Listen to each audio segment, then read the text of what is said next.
Deuteronomio 10, 12 y 13. Vamos a leerlo y dice: Ahora pues, Israel, ¿qué pide Jehová tu Dios de ti? Sino que temas a Jehová tu Dios, que andes en todos sus caminos y que lo ames y sirvas a Jehová tu Dios con todo tu corazón y con toda tu alma. Que guardes los mandamientos de Jehová y sus estatutos que yo te prescribo hoy, para que tengas prosperidad. Ahí donde está, cierre sus ojos esta noche. Dios, gracias te damos, Dios, por tu presencia en este lugar. Dios, porque te hemos exaltado esta tarde, hemos entregado ofrenda delante de ti, Señor. Te damos gracias porque a través de tu palabra el día de hoy, Señor, tú nos hablas. Dios, como cada día que leemos tu palabra, cada día que viene, Señor, esta palabra que trae vida a nosotros, esta palabra que viene a confrontar nuestra vida, que viene a dirigir, a direccionar nuestra vida, Señor. Te damos gracias porque sabemos, Señor, que en tu palabra hay vida, Señor, y esta tarde, Señor, tu palabra viene a revelarnos a Jesús. Te damos gracias, Señor. Te pedimos que podamos estar atentos a tu palabra, Señor. Ser aquellos que escuchan, que ponen atención, Dios, a tu palabra, para que tu palabra venga a buena tierra. Hoy queremos ser buena tierra, Señor. Ser buena tierra y que pueda dar frutos, Señor, tu palabra en nuestras vidas. En el nombre de Jesús. Amén. Amén. Aquí estamos hablando y estamos viendo cómo el pueblo de Israel, después de salir de Egipto, después de ser esclavo por Egipto, por el faraón, después de pasar cierto tiempo bajo una promesa, vemos cómo después Dios habla y empieza a decir ciertas cosas muy importantes acerca de lo que Dios le pedía al pueblo de Israel. Amén. Dios le entregaba al pueblo de Israel y le había dado una promesa, le había dado un pacto, le había sellado algo con ellos, y ellos estaban viviendo bajo una promesa durante mucho tiempo. Después viene Moisés, libera a su pueblo y ellos empiezan una travesía, empiezan un camino, y durante ese camino Dios se le ha revelado de muchas formas diferentes. Amén. Usted puede leer Éxodo, Deuteronomio, y se puede dar cuenta que Dios se muestra a su pueblo de muchas formas totalmente diferentes, y muchas de esas formas el pueblo no entiende realmente quién los liberó, quién es Dios. Amén. Y una de las cosas que llaman mucho la atención es que Jehová pide a su pueblo. Amén. Dios no necesita nada de nosotros. Dios no necesita que le entreguemos algo. Dios no necesita en sí nada. Pero me llama mucho la atención que a lo largo de la palabra podemos ver, y ahí cuidadito nomás un poquito ahí el micrófono, podemos ver y entender y notar que Dios siempre pide algo a aquellos que le siguen, a aquellos que lo conocen, a aquellos que entran en esa comunión o en esa relación con Dios. Y una de las preguntas que yo me hice mientras leía esto, Deuteronomio 10, 12 y 13, era: ¿por qué Dios exige algo a su pueblo? Amén. Hemos escuchado por largo tiempo algunas personas decir: no, pero es que no es necesario ir a la iglesia, es que no es necesario hacer esto, es que no es necesario llevar ofrenda, no es necesario ni orar ni ayunar, ¿verdad? Ahora en este tiempo ya más liberal en lo religioso, dice: no es necesario orar, no es necesario cerrar los ojos para orar. ¿Verdad? El otro día estábamos en la oficina, estaba el hermano Joe. ¿No está el hermano Joe por ahí? No, ¿verdad? Y estaba Anita diciendo: no, es que hay que ser luz y esto y lo otro. Y el hermano Joe empezó a decir: no, Anita, es que yo también oro, yo hago esto. Y yo estaba acá en mi oficina, ¿verdad?, al lado, y escucho su plática, ¿verdad? Y de repente yo me meto: sí, cierto, hermano Joe, no es necesario venir a la iglesia para orar, oramos en todos lados. Y Anita: híjole, Pablito. Y seguía Anita diciéndole, hermano, yo: no, es que yo ahí en mi camión cierro los ojos y yo oro al Señor. Y le digo: muy bien, hermano, no es necesario orar en la iglesia, nada más. Entonces yo, mientras le decía eso, yo me reía, porque realmente hay muchos pensamientos entre nosotros de que si es necesario o no es necesario. Amén. Y podemos ir y ver en la palabra cómo aquella mujer samaritana iba a aquel lugar para orar y no estaba mal. ¿Por qué? Porque había sido enseñada por sus antepasados. Amén. Que en ese lugar se oraba, no estaba mal hacerlo, pero Jesús venía a hablar sobre que había una nueva forma, había un nuevo tiempo que nosotros tenemos que orar, que leer, que ver, que buscar, y era totalmente diferente lo que en este tiempo el pueblo de Israel estaba viviendo y lo que Dios le estaba pidiendo al pueblo de Israel. Y esta es la primera pregunta que yo me hice. La segunda pregunta fue: ¿qué es exactamente lo que Dios quiere de nosotros? Amén. Hoy durante la mañana estuve en mi oficina y me hice esta pregunta. Bueno, ¿qué es lo que Dios quiere exactamente de mí? ¿Verdad? Yo no sé quién se ha hecho esa pregunta. Levante su mano. Yo creo que todos, ¿verdad? Digo, ¿qué estoy haciendo mal? ¿Cuántos han hecho esa pregunta? A todos levanten su mano, ¿verdad? ¿Qué estoy haciendo mal? ¿Qué exactamente es lo que Dios, qué es lo que quieres que haga? Dime, por favor. Y yo le pedí al Señor. Y exactamente esta cita nos habla. ¿Qué es exactamente lo que Dios pide de nosotros? Y la tercera pregunta es: ¿cuál es la razón o el motivo de lo que Dios pide? Amén. ¿Cuál es la razón y el motivo de lo que Dios pide de nosotros? Hay un libro de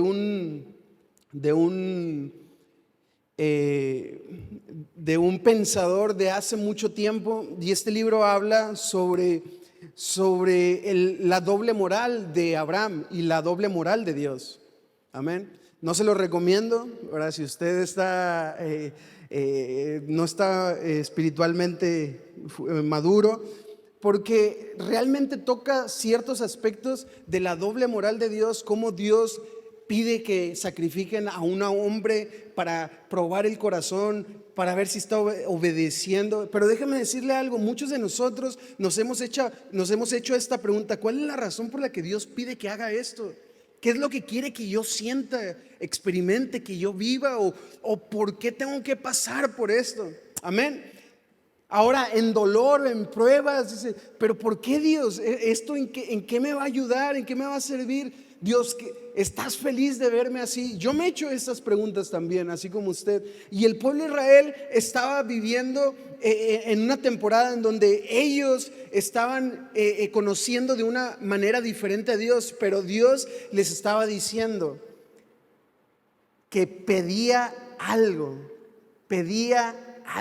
Y déjenme decirles que lo que Dios pedía no era algo malo, pero lo que sí era que lo que Dios estaba queriendo tener con su pueblo era una relación. Amén. Y esta relación tenía que ver con dos personas, Dios y su pueblo. Ahora, a mí me llama mucho la atención porque de pronto nosotros no pensamos o no entendemos que Dios pide cosas de nosotros. Por lo regular, todos ahora en este tiempo del cristiano, ¿verdad? Del cristianismo, podemos ver que la manera en que nosotros podemos convencer a alguien de venir a la iglesia, porque yo lo he visto muchas veces, tratamos de tener un convencimiento con las personas, es decirle todo lo que Dios le va a dar. Amén. Todo lo que, no, mira, ven a la iglesia porque Dios te va a sanar, Dios va a restaurar tu matrimonio, Dios va a hacer que perdones, Dios te va a sanar tu corazoncito hermoso. Mira, Dios te va a bendecir. Yo sé que estás viviendo en escasez en este momento, no tienes que comer, pero Dios te va a dar comida, Dios te va a levantar, Dios te va a dar un trabajo. Yo he escuchado muchas personas que hablan sobre que Dios va a dar, pero debemos de entender algo realmente, que lo que Dios estaba hablando al pueblo de Israel en ese momento, Dios nos lo está hablando hasta el día de hoy. ¿Qué es esto? Que siempre Dios va a pedir cosas de nosotros. Amén. Siempre va a pedir cosas de nosotros. Y una de las cosas que a mí me encanta hablar, y el otro día yo iba a venir a la oración, ¿verdad? Y hasta le dije a mi esposo, voy a venir a la oración. Y me levanté para la oración y todo. Y me puse a orar en mi casa. Y estaba en el sillón orando. Y una de las cosas que mientras oraba le decía a Dios era: Dios, ¿qué quieres de mí? Porque siempre te pido y te pido y te pido y te pido y te pido. Y déjeme decirle que la oración sí tiene efecto cuando pedimos. ¿Cuántos Dios ha respondido sus necesidades a través de la oración? Levante su mano. Todos. Pero déjeme decirle que cuando nosotros vamos a orar, nos postramos, nos humillamos delante de Él, Él está recibiendo algo que nos pide a través de la oración. Cuando nosotros nos acercamos con un corazón humilde, un corazón abierto, un corazón transparente a su presencia a través de la oración, no solamente es lo que Él nos va a dar, sino es lo que Él está pidiendo de nosotros también. Y de pronto usted y yo no entendemos y no nos damos cuenta que en todo esto siempre es un da y recibe. Por eso el pueblo de Israel no entendía que Dios, que Jehová estaba pidiendo. Y dice: ¿qué pide Jehová tu Dios de ti? Ahora, cuando nosotros vemos que Jesús va al Getsemaní y ora, y en esa oración tan difícil, en un momento tan difícil, Jesús entiende y sabe que Él le tiene que entregar su voluntad a Dios. Y Jesús dice: no se haga mi voluntad sino la tuya. ¿Por qué? Porque Él entiende que en ese momento donde hay una relación, amén, es de dos personas. Y Él está pidiendo, pero también Él sabe que Dios está pidiendo algo a Él. Amén. Ahora, ¿por qué hablamos sobre esto, hermano? Porque entendemos que el pueblo de Israel vivía bajo un pacto. Un pacto. Y el pacto es algo entre dos personas. Y ese pacto se lleva a cabo no cuando una persona lo hace, no, cuando las dos personas lo cumplen. Por eso Jehová está hablando al pueblo de Israel y le está diciendo: hey, ¿sabes qué? Mira, yo te estoy pidiendo esto, esto, esto, esto y esto. Y debemos entender que nuestra relación con Dios siempre va a estar a base de ¿qué? De lo que nosotros pedimos y lo que Él pide.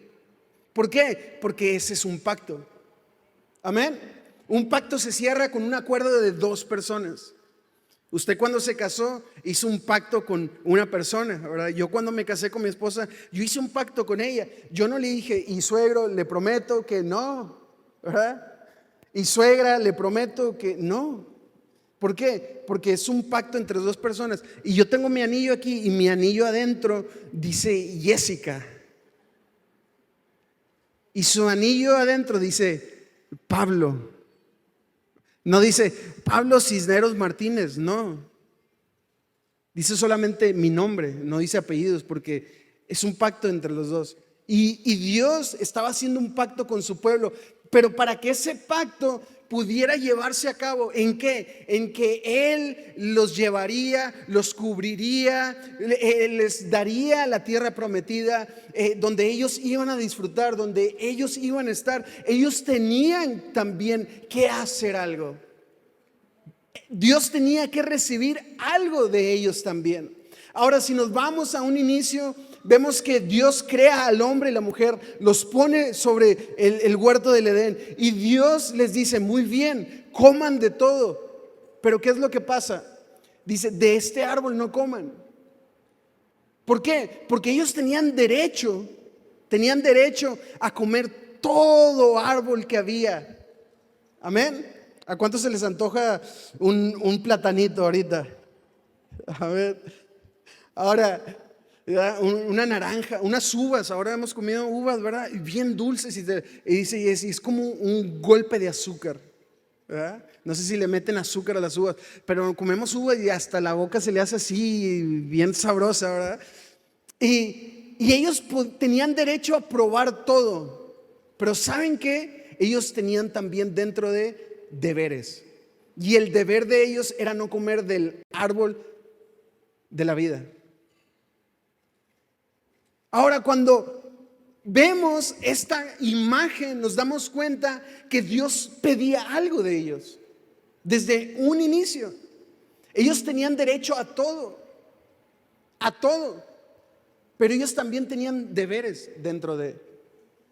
Ahora nos podemos dar cuenta que también esto tenía que ver con ¿qué? Con una relación que Dios tenía con ellos. Él bajaba, caminaba, lo conocían, ellos entregaban ese deber de no comer. Pero cuando ellos dejaron de entregar ese deber de no comer, ¿qué fue lo que pasó? Se rompió ese pacto que tenían. Ahora es importante entender esto. ¿Por qué? Porque vamos a ir un poquito, la otra vez una hermana me decía, es que usted da el inicio y no sabemos para dónde va, y de pronto al final, ya la última palabra dice, ya le entendía todo lo que nos dijo, ¿verdad? Ahora, como creyentes, esto debe estar fundamentado en nuestra mente, en nuestra vida.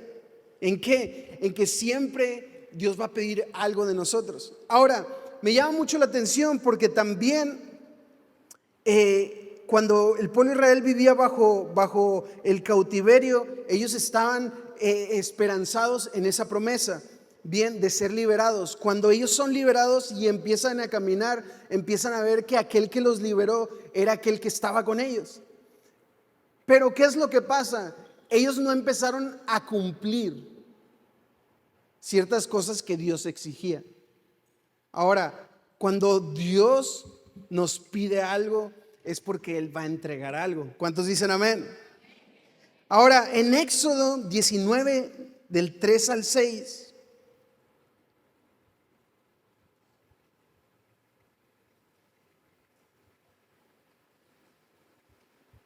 dice, y Moisés subió a Dios, y Jehová lo llamó desde el monte diciendo, así dirás a la casa de Jacob y anunciarás a los hijos de Israel, vosotros visteis lo que hice a los egipcios y cómo os tomé sobre alas de águila y os he traído a mí. Ahora pues, si diréis oído a mi voz, si daréis oído a mi voz y guardaréis mi pacto, vosotros seréis mi especial tesoro sobre todos los pueblos, porque mía es la tierra y vosotros me seréis un reino de sacerdotes y gente santa. Estas son las palabras que dirás a los hijos de Israel. ¿Qué es lo que está hablando? Guardaréis mi pacto. Simplemente guardar el pacto. ¿Qué es esto? Hacer su parte. Yo no sé en qué condición está usted o qué es lo que esté pasando, pero déjeme decirle que Dios es claro con esto que nos habla, que Él tiene un pacto con todos nosotros. Y cada uno, yo tengo ciertos pactos con el Señor. Levante la mano, ¿quién tiene ciertos pactos con el Señor? ¿Verdad? Ahí tenemos algunos. Si usted no tiene, hágalos. Y desde un principio Dios hace pactos con nosotros. Ahora, esos pactos van a estar ahí, pero ya no dependen de Dios, dependen de nosotros. Que se cumplan no dependen de Dios, dependen de nosotros. Que sigan vigentes no dependen de Dios, dependen de nosotros. Ahora, ¿cómo nosotros podemos entender que el pueblo de Israel, aún viendo, aún sintiendo, aún siendo libre, aún caminando, aún siendo alimentados, ellos no podían entregar ciertas cosas que podrían ser no tan difíciles, pero sí necesarias para Dios? Ahora, lo que habla Dios es que Él tiene un pacto que hay que guardarlo nosotros, pero hay algo más importante que nos habla la palabra, y es sobre el señorío de Él sobre nosotros. ¿Por qué? Porque si nosotros podemos entender realmente cuando hacemos o tenemos un pacto con Dios, ese pacto es de dos personas. Amén. Este pacto es de Dios y su pueblo. Amén. Y ese pacto tiene el mismo poder de un lado que del otro. Pero en este pacto debemos reconocer nuestra posición. ¿Por qué? Porque nos hemos dado cuenta a lo largo de la vida, ¿verdad? Todos nosotros, que de pronto nosotros nos ponemos del lado de Dios. ¿En qué? En que queremos juzgar, queremos traer juicio, queremos hacer por nuestra propia mano, queremos decir, amén, y queremos nosotros actuar lo que Dios debe de actuar. ¿Por qué? Porque estamos bajo un pacto, pero este pacto hay lugares y hay reconocimiento. Número uno, el Señor. Y realmente en este tiempo, aquellos que eran señores eran aquellos que tenían esclavos. Y solamente obedecían a sus señores aquellos que eran esclavos. Tú como esclavo no podías obedecer a otro señor porque tú tenías un solo señor. Tú pertenecías a un solo lugar. Y cuando nosotros entendemos nuestra posición dentro del pacto, podemos reconocer realmente qué es lo que Él pide de nosotros y qué es lo que nosotros debemos entregar. Siervo y señor. En esos tiempos el siervo solo pertenecía a un señor y su vida le pertenecía a él. Lo que él hacía le pertenecía a su señor. Lo que él comía, él no decía, hoy me levanté con ganas de tacos Zacatoy, ¿verdad? Que a veces Jesse me dice, unos taquitos Zacatoy, ¿verdad? No, él comía lo que su señor le daba. Él traía la marca de su señor. Y muchos de ellos no era marca, o sí era marca, pero era diferente, era un arete que traía. Amén. Entonces, ¿por qué trae aretes? Bueno, los aretes vienen de marcas de hace mucho tiempo que así se identificaban a los esclavos. ¿De quién era la marca? ¿De quién era el arete? Ellos lo veían. Usted vaya al campo, ¿verdad? Hay gente de campo aquí, levante su mano, los que son de campo, de rancho. Ahí tenemos varios, ¿verdad? Por ahí. Y si usted ve una vaca sola por ahí y no tiene marca, Juanito, y no tiene marca la vaca y no trae el aretito acá, al asarla y a subirla a la camioneta. ¿Por qué? Porque no es de nadie. No es de nadie la vaca. Pero usted ve una vaca con marca o un caballo marcado, se le pertenece a alguien. Y si usted lo agarra y se lo lleva, van a ir por usted y por el caballo. Y al caballo lo agarran y lo llevan con su dueño y a usted le llevan para el bote. ¿Por qué? Porque realmente cuando nosotros somos marcados por la sangre del Cordero, la sangre del Cordero, esa marca nos hace reconocer a un solo Señor. A un solo Señor. Amén. Y esa sangre viene a cambiar nuestras vidas, viene a darnos una vida totalmente diferente. Ahora, me llama mucho la atención porque cuando habla de ser marcados, es reconocer realmente nuestra posición dentro del pacto. En que sí, nosotros tenemos que entregar, en que sí, Él nos va a entregar, pero también tenemos una posición delante del Señor y es reconocer que Él es nuestro Señor, dueño de nuestra vida, dueño de nuestra familia, dueño de lo que comemos hoy, de lo que tenemos hoy, de lo que no tenemos mañana, de quien no esté mañana, dueño de todo en nosotros. Amén. Ahora, me llama la atención porque Lucas 6:46, Jesús mismo habla y dice, ¿por qué me llamáis Señor, Señor, y no hacéis lo que yo digo? ¿Qué quiere decir esto? El pueblo de Israel era marcado no solamente por un pacto, sino era reconocido ¿por qué? Por lo que ellos iban a entregar, ellos iban a hacer. Aquellos que estaban haciendo eran aquellos que estaban bajo el pacto. Por eso después vemos nosotros que muchos que tuvieron la misma promesa no pudieron entrar a la tierra prometida, no porque Dios era malo, no porque Dios no quería a su pueblo, no, era porque su pueblo no hacía lo que Dios le pedía. sino lo contrario, no recibía adoración de ellos, sino recibía adoración a otros dioses. Entonces debemos entender que no solamente es reconocer quién es el Señor, sino que esto va de la mano, esto va junto, que el reconocer, pero también el hacer lo que Dios pide y está pidiendo que hagamos en este tiempo. Ahora, esto nos va a ayudar a entender mucho mejor la interacción que tenemos que tener en el relacionamiento con el Señor, en nuestra relación con Dios, en la oración con Dios, en la intimidad con Dios, en el servicio con Dios, en todo con Dios. Reconocer nuestra posición, pero también reconocer el pacto con el Señor. Amén. Ahora, me llama mucho la atención porque Dios habla a su pueblo y le pide 3 cosas. Número 1, temer a Jehová. Número 2, que anden en todos sus caminos. Número 3, que lo amen y sirvan a Jehová tu Dios con todo su corazón y con toda su alma. Si puede leerlo ahí en Deuteronomio 10. Son 3 cosas. Dice, ¿qué pide Jehová de ti? Sino que temas a tu Dios, que andes en todos sus caminos, y 3, que lo ames y lo sirvas. Son 3 cosas importantes. Por ahí puede decir, hermano Pablito, pero falta otra más, que es que guardes los mandamientos.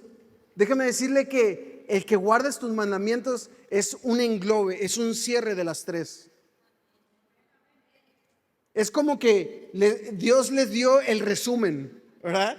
Les dijo, muy bien, hagan esto, número 1, teman al Señor, número 2, anden en todos sus caminos, número 3, que lo amen y lo sirvan a Dios con todo su corazón y con toda tu alma, y número 4, bueno, no, para que les resuma todo, les dice, guarden los mandamientos de Jehová y sus estatutos.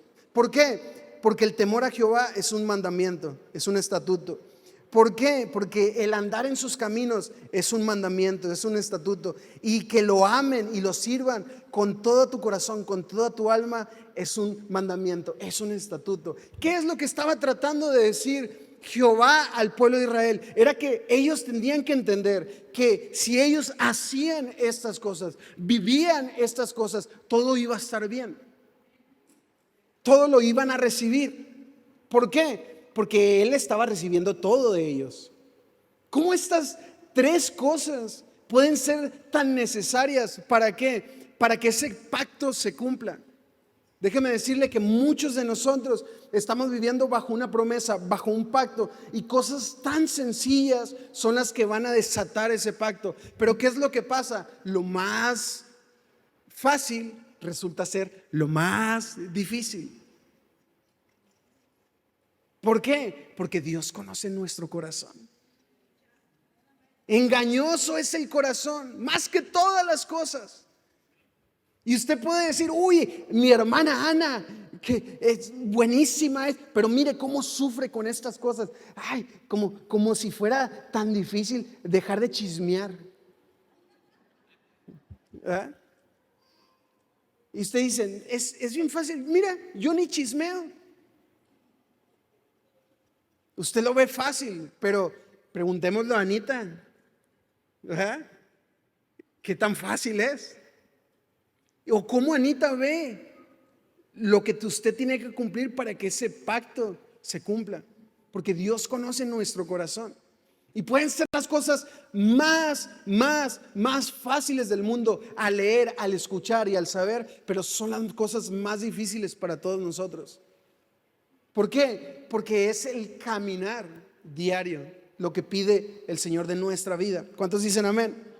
Ahora, estas 3 cosas. El número 1 habla el temor a Jehová. Y vamos a abrir nuestra Biblia en Hechos 9:31. Ay, perdoncito.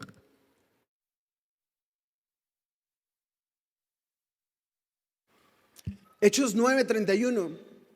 Y el temor a Jehová, puede sonar medio, ¿verdad? Temor a Jehová. Y ciertas palabras de pronto son media fuertes al escucharlas. Y déjeme decirle que, perdón, en este tiempo nosotros nos podemos dar cuenta que dentro de la iglesia escuchamos decir, no, es que Dios no es juicio, Dios es amor. Dios no es temor, Dios es paz. Y nos damos cuenta que las excelencias de Jesús, las excelencias de Dios, todas son vivas y todas son reales y todas se cumplen. Una excelencia no quita la otra excelencia. Dios es amor y Dios es juicio. Y el pueblo de Israel no entendía esto que que Dios les estaba hablando y Dios les estaba pidiendo. Y de pronto podemos decir, oh, el temor. Y leer en el Antiguo Testamento, y mucha gente habla, y no sé por qué estoy diciendo esto, pero mucha gente habla y dice, y yo lo escuché una vez de una persona y me dio risa, y después me quedé pensando, pero decía, Dios en el Antiguo Testamento era un Dios malo, era un Dios fuerte, y ahora lo vemos al Dios en el Nuevo Testamento, que Dios mismo se convirtió. Porque en el Nuevo Testamento es un Dios de amor, es un Dios de gracia. Y podemos ver, si tú quieres ver el convertimiento de Dios, lee el Antiguo Testamento y lee el Nuevo Testamento. Y yo me quedé, wow, nunca lo había visto de esa forma. ¿Por qué? Porque realmente pensamos que el temor a Jehová, decimos, uy, le tengo que tener miedo, temer. Pero la traducción habla me acuerdo bien, la traducción griega tiene que ver con phobios, que es fobia. Y la fobia tiene que ver con el miedo. Y la otra traducción tiene que ver con respeto y honor. Ahora, cuando nosotros vemos a Dios y nosotros cumplimos sus estatutos, vemos el temor como respeto y honor.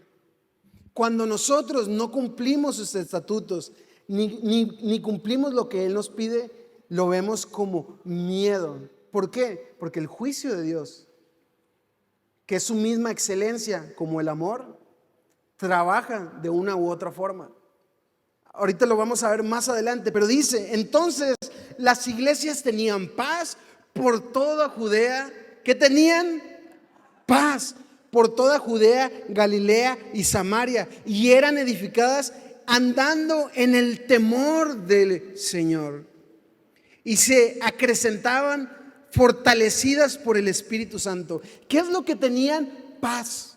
¿Andando en qué? En temor. ¿Cómo es posible que andando en temor usted tenga paz? ¿Sabe qué es lo que pasa? Cuando nosotros caminamos realmente en lo que Él nos pide, el temor a Jehová nos lleva a vivir sus excelencias, a experimentar su amor, su paz. Y eso es la respuesta a muchos. ¡Wow! ¿Por qué aún estando en la tribulación, la hermana Anita tiene una gran sonrisa y parece que le vale todo? No, no es que le valga todo, pero cuando una persona camina en temor, ¿qué es? Respeto a Dios. ¿En qué? En lo que Él puede hacer. En lo que Él puede hacer. ¿Por qué? Porque lo que puede hacer hoy Dios, o lo que puede hacer mañana, o lo que no puede hacer hoy Dios y no puede hacer mañana, eso no va a cambiar de quién es Dios. Eso tampoco va a cambiar de quiénes somos nosotros. ¿Por qué? Porque dentro del pacto los dos tenemos el mismo valor, pero reconociendo quién es nuestro Señor y reconociendo quiénes somos delante de Él. ¿Cuántos dicen amén?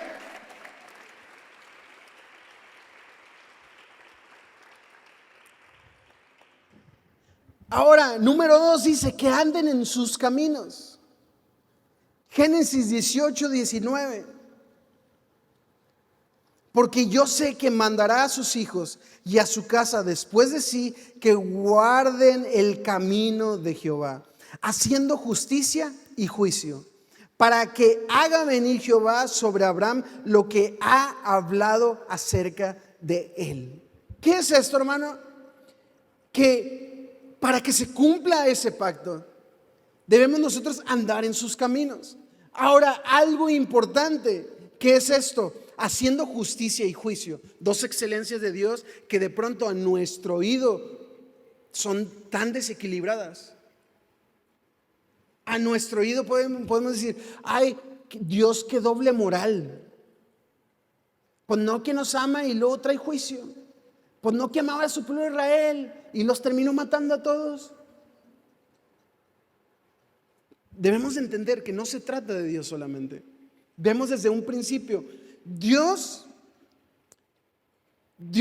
hizo al hombre, le dio vida, le dijo, come de todo, de esto no. Perfecto. Y una de las cosas que le dijo fue que se multiplicara. ¿Por qué? Porque al momento de que Dios sopló sobre ellos, les dio su identidad, le dio su espíritu. Amén.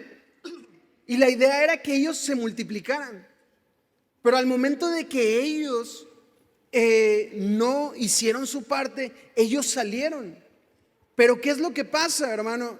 El plan no cambió, porque el plan siguió. Ellos se empezaron a multiplicar. Pero ¿qué es lo que pasa? Se empezaron a multiplicar en pecado. El plan de Dios no termina, y nosotros lo podemos leer en la Biblia. El segundo, lo han nombrado a Jesús el segundo Adán. Llega Jesús y ¿qué es lo que dice? Muy bien, viene a la tierra y a partir de Jesús se empieza a multiplicar lo que es usted y soy yo, ¿qué? Cristianos. ¿Por qué? Porque la promesa sigue. La promesa sigue, pero ¿qué es lo que pasa? Aquellos que no cumplan su parte serán removidos, pero el Señor terminará su obra, hará lo que dijo que iba a hacer.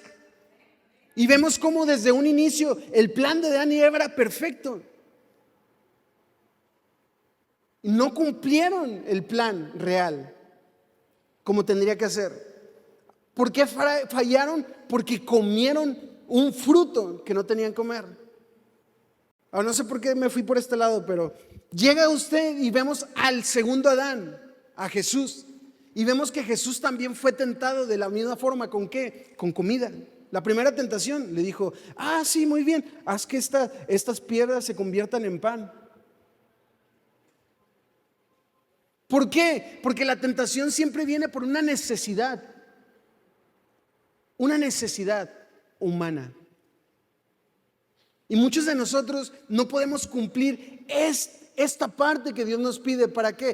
Para que ese pacto se lleve a cabo. ¿Por qué? Porque esa necesidad en nosotros nos lleva a ponerla antes del pacto.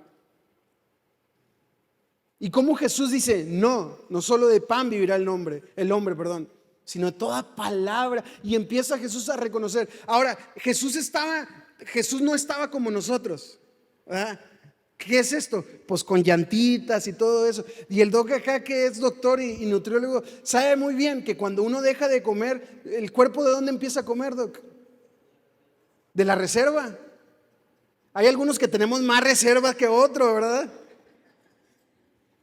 Ahora, en ese tiempo los judíos no estaban como nosotros.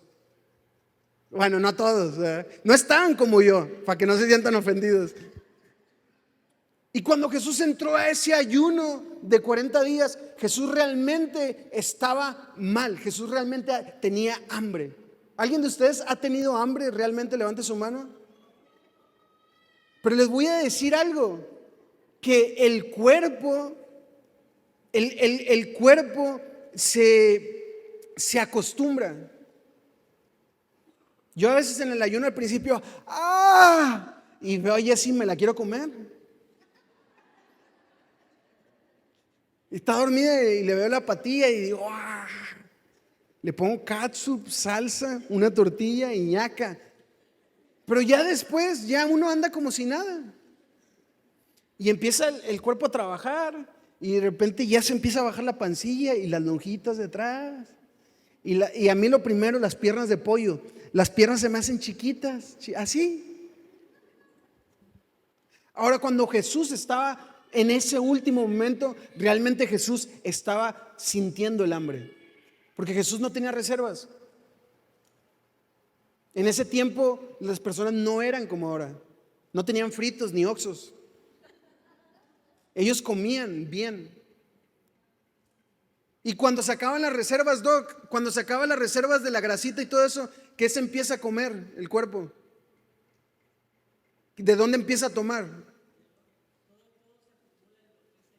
El hígado. Ajá. Ajá. Que no se dañe.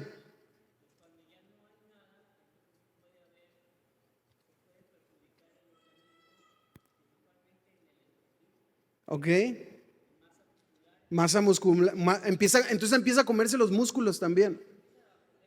Chiquitos. ¡Ala!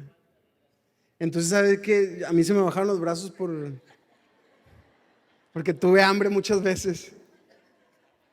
Hasta ahorita le entiendo, Doc. Gracias por su plática. Ahí al saliendo le voy a dar 100 pesillos. Porque me subió el ánimo. Pues sí, con razón. No sabía por qué se me bajaron los brazos. Porque las veces que no comía y tenía hambre. Ahora, Jesús estaba realmente en eso, en ese último tiempo. ¿Y qué fue su necesidad? No estuvo frente a qué, al pacto, a la promesa que tenía que cumplir, a lo que tenía que hacer, al llamado que tenía aquí en la tierra. Ahora, déjeme decirle algo. Jesús podía convertir esas piedras en pan. Sí lo podía hacer. Pero ¿qué es lo que iba a pasar? Jesús iba a romper el pacto de qué, de haberse hecho hombre, de haber dejado su poder. Y usted puede darse cuenta que antes de eso Jesús, era humano, era hombre. Después de eso Jesús era humano, era hombre. Todo lo que hacía era a través del Espíritu Santo. Aún Jesús podía ser omnipresente. ¿Por qué? Porque era Dios mismo, pero Él no lo hizo. ¿Por qué? Porque eso iba a ser romper el pacto que tenía con ¿quién? Con Él mismo. Amén.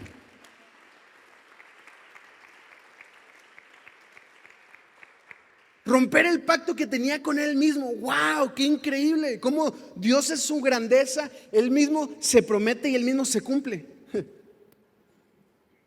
Y Él tenía un pacto y decía: muy bien, Dios, que no se haga mi voluntad sino la tuya. Ahí vamos, tu parte, mi parte. Tenemos que cumplir esto. ¿Para qué? Para que a partir de este momento yo me pueda reproducir ¿en quién? En todos. ¿Por qué? Porque después Jesús les dice: no se preocupen, yo me voy a ir, pero les dejaré a alguien, mi espíritu.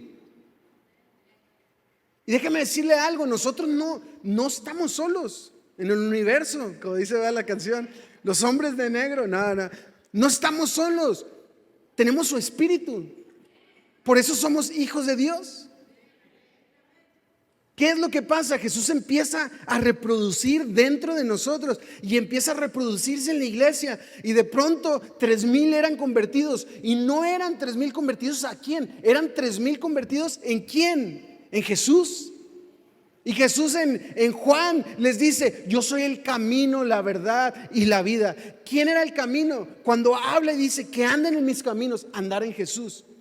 Jesús no le estaba diciendo: pues el camino es que tienen que hacer esto.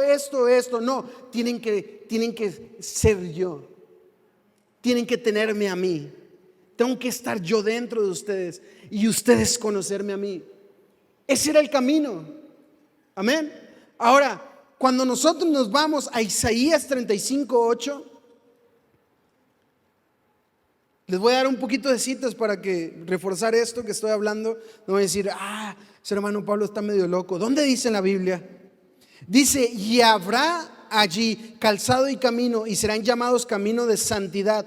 No pasará inmundo por él, sino que él mismo estará con ellos.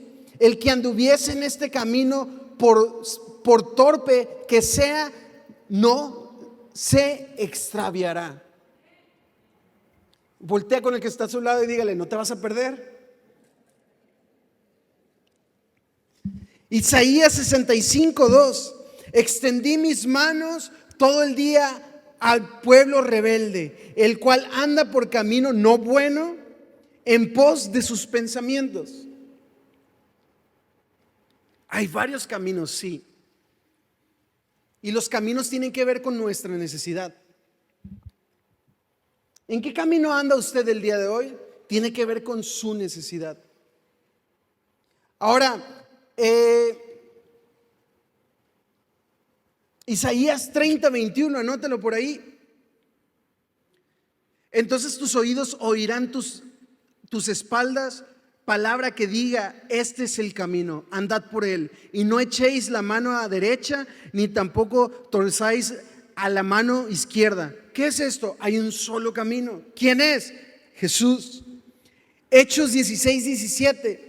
Está siguiendo a Pablo y a nosotros. Daba voces diciendo: estos hombres son siervos del Dios Altísimo, quienes nos anuncian el camino de salvación. ¿Qué es lo que estaban hablando Pablo? ¿Qué estaba predicando? A Jesús. Amén. Ahora nos vamos a Hechos 18:25. Y está hablando de Apolo y dice: este había sido instruido en el camino del Señor, y siendo de espíritu favoroso, hablaba y enseñaba diligentemente en conocimiento al Señor, aunque solamente conocía el bautismo de Juan. Efesios 4:17, el apóstol Pablo habla y dice: esto pues digo y requiero en el Señor, que ya no andéis como los otros gentiles, que andan en la vanidad de su mente. ¿Qué es esto, hermano? Que no solamente habla en la Biblia, y podemos hablar y un montón acerca del camino, no solamente hace mención del camino, sino que también daban a entender que el andar de una forma que no correspondía a Dios era ir por ese camino. ¿Y qué era el andar? No era el caminar así como los gentiles. ¿Cómo caminan los gentiles? Igual que nosotros. ¿Verdad? ¿Cómo caminan los judíos? Igual que nosotros. Hoy que estábamos ahí saliendo de la oficina, le digo: hermano, yo, ¿cómo anda? Y dice Jesse: con los pies. Le digo: pues sí. ¿Por qué? ¿Alguien anda caminando con las manos, hermano? Si alguien vio, páselo aquí enfrente para orar por él. Ahora, ¿por qué? Porque no está hablando de un camino en sí, está hablando de lo que nosotros decidimos, por dónde decidimos ir. ¿Por qué? Por nuestras necesidades. Nuestras necesidades nos llevan ¿a qué? A tomar caminos que no son Jesús. Y eso es lo que Dios les estaba pidiendo al pueblo de Israel. Ponga atención. Ahora, nos vamos a la siguiente, número 3, amor y servicio.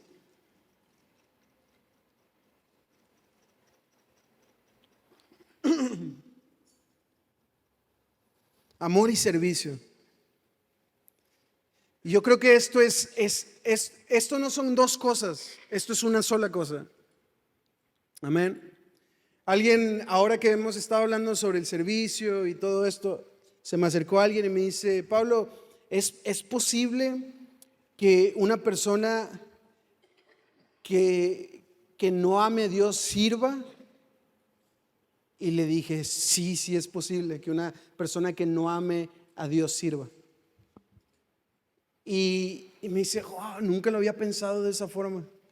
Y le dije: sí. Le dije: pero ¿sabes qué? Es imposible que una persona que ame a Dios no sirva. Eso es imposible. ¿Por qué? Porque cualquier persona que ama a Dios sabe que el servicio es la forma en la cual nosotros demostramos su amor. Me dice: no había entendido eso de esa forma. Le dije: ni yo, hasta apenas ahorita. ¿Por qué? Porque realmente pasa eso. Y ahora que venimos hablando del servicio y con los jóvenes hablamos de la honra, y hemos estado hablando cosas fundamentales, bases importantes dentro de la iglesia que deben ser necesarias dentro de la iglesia. Algo que es muy importante es el amor y el servicio. Y usted se puede dar cuenta en Apocalipsis 2:2. Dios habla a la iglesia de Éfeso. Dios habla a la iglesia de Éfeso. Y algo que me llama mucho la atención es que Dios empieza y les dice: yo conozco lo que haces, tus obras. Dice: yo conozco tus obras, tu arduo trabajo y paciencia. Mire, tus obras es todo lo que haces. Todo lo que tú haces yo las conozco. Yo conozco tu arduo trabajo. Cuando un trabajo es arduo, es un trabajo que de pronto cansa, ¿verdad? De pronto es cansado y tú dices: no importa, está cansado, lo hago. Y dice: y paciencia. En otra versión habla y dice: tu perseverancia. Tu perseverancia. Si yo conozco lo que has hecho, tu perseverancia, tus obras, tu arduo trabajo. Pero nos vamos al 4 y dice, 2:4, el versículo 4 dice: pero tengo contra ti que has dejado tu primer amor. Estas no son dos cosas diferentes, esta es una sola cosa. El servicio y el amor es una sola cosa. En otra versión habla y dice: yo sé todo lo que haces, he visto tu arduo trabajo y tu paciencia con perseverancia, pero tengo una queja contra ti: no me amas a mí, ni se aman entre ustedes como al principio. ¡Uas! ¡Uas! ¿Por qué? Porque esto que tiene que, hermano, usted empezó hablando del pueblo de Israel cuando salía de Egipto y ahora estamos hablando de Apocalipsis. Déjeme decirle que sí, porque una de las cosas que Dios les estaba pidiendo a su pueblo era que lo amaran y lo sirvieran. ¿Y saben qué es lo que estaba pasando? Dios sabía que no lo amaban. ¿Por qué? Porque estaban adorando a otros dioses. Estaban sirviendo a otros dioses. ¿Qué estaban haciendo? Haciendo dioses. ¿Para qué? Para adorarlos. Y me llama la atención porque si nos damos cuenta en Apocalipsis 1, cuando Juan tiene la revelación, dice que él ve 7 estrellas y ve 7 candelabros. Las 7 estrellas eran 7 ángeles, 7 mensajeros que iban a llevar el mensaje. ¿A qué? A las 7 iglesias. Que las 7 iglesias eran los 7 candelabros, los candelarios, que habían visto. Pero le dice en el 2:4, Apocalipsis 2:4, 2:5. Recuerda, por tanto, donde has caído y arrepiéntete y haz las primeras obras, pues si no, vendré pronto a ti y quitaré tu candelero de su lugar, si no te hubieses arrepentido. ¿Qué es esto? Se lo voy a explicar. Dios les habla sobre el servicio y el amor, y Dios les dice: muy bien, iglesia, están sirviendo, están haciendo, conozco todo lo que hacen, sé que aunque es cansado el trabajo, ustedes permanecen, prosiguen, hacen, no se agüitan, le dan para adelante. Le digo: pero tengo algo contra ustedes, y es que ya no me aman a mí, ni se aman entre ustedes. ¿Qué es esto? No me aman a mí, ni aman a sus hermanos. Por tanto, ¿qué es lo que está pasando? ¿Y qué es lo que va a pasar? Si ustedes no cambian eso, yo vendré y ¿qué? Y les quitaré el candelaro. ¿Qué es eso? Yo vendré y les quitaré la iglesia de Éfeso y se la daré a alguien más. ¿Por qué? Porque el Señor siempre pide que sea amor y que sea servicio, y que sean juntos, que sean de la mano. La única forma, si usted quiere servir, la única condición que Dios nos da es que usted ame al Señor. ¡Wow! ¡Qué fácil! ¿Y sabe cuál es la única forma en la cual usted puede dejar de servir a Dios? Que usted ya no lo ame. Yo no lo digo, lo dice su palabra. ¿Por qué? Porque Dios estaba mandando a su ángel diciéndole a la iglesia de Éfeso que si ellos no lo volvían a amar a él y amar a sus hermanos, se les será quitado. ¿Qué es esto? No cumplirá su pacto. Porque esto siempre es de dos partes. Dice muy bien, lo que están haciendo está perfecto, pero se olvidan de lo más importante. Y el pueblo de Israel debía de entender que lo que Dios les estaba pidiendo era lo más importante. Y cerraba, ¿con qué cerraba, hermano? Y decía que guardes los mandamientos de Jehová y sus estatutos. ¿Qué es lo que ellos tenían que cumplir? Obedecer.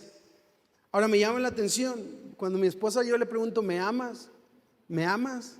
Y ella me dice, ¿me amas? ¿Me amas? Y a veces así estamos viendo la televisión o estamos haciendo algo y voltea y me dice, ¿me amas? Y yo sí. Me dice, apacienta mis ovejas.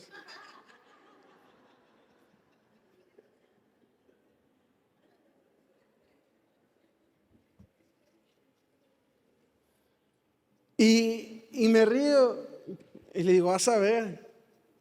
Y después pasa el tiempo, como 7 años.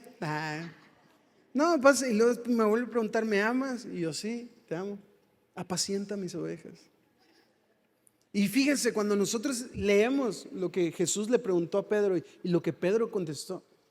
Jesús le preguntó 3 veces, ¿me amas? Y Pedro le contestó, ¿me amas? Le contestó, ¿me amas? Le contestó. ¿Y saben qué fue lo que Jesús habló y dijo? Apacienta mis ovejas. ¿Por qué?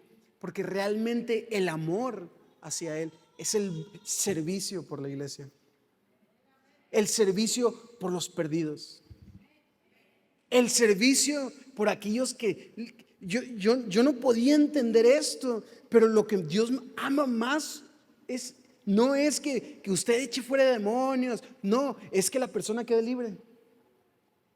¡Uah! Y los discípulos iban y querían, todos buscaban, recibe, y aventaban el saco los discípulos, ¿verdad? A ver si se caía y salía. No, lo que Jesús quería era eso, que ellos pudieran cambiar su camino, cambiar su camino. Y déjame decirle algo, hermano, el amor y el servicio va de la mano, es lo mismo. Y Jesús habla y le decía a Pedro, apacienta mis ovejas, sirve a mis ovejas, ama a mis ovejas, cuida a mis ovejas, si me amas. Yo no sé qué pacto tiene el Señor con usted, pero déjeme decirle que ese pacto se va a cumplir.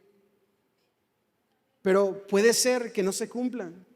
¿Por qué? Porque no estemos haciendo lo que tenemos que hacer. Con pasión, con arduo trabajo, con mucha entrega. ¿A quién? A Dios. Porque pues es necesario amar a Dios. ¿Para qué? Para servir. Es lo que Dios nos pide a todos nosotros. Y cuando nosotros hacemos estas cosas que le decía al pueblo de Israel y las tomamos hoy, que en Hebreos habla, todo esto fue escrito, ¿para qué? Para conocimiento de nosotros, para que nosotros, todas esas cosas que fueron vividas, para que nosotros caminemos, conozcamos y sepamos por dónde ir. Muchos de nosotros hemos claudicado en la fe y hemos dicho, no, es que ya no ha pasado, es que no va a pasar, es que esto, hermano, no depende de Dios. No depende de Dios. Depende de nosotros. ¿En qué? En saber cuál es nuestra posición delante de nuestro Señor. En qué es lo que tenemos que hacer, qué es lo que tenemos que entregar y cómo tenemos que vivir en amor y servicio. ¿A quién? A Él. Por amor. Por amor.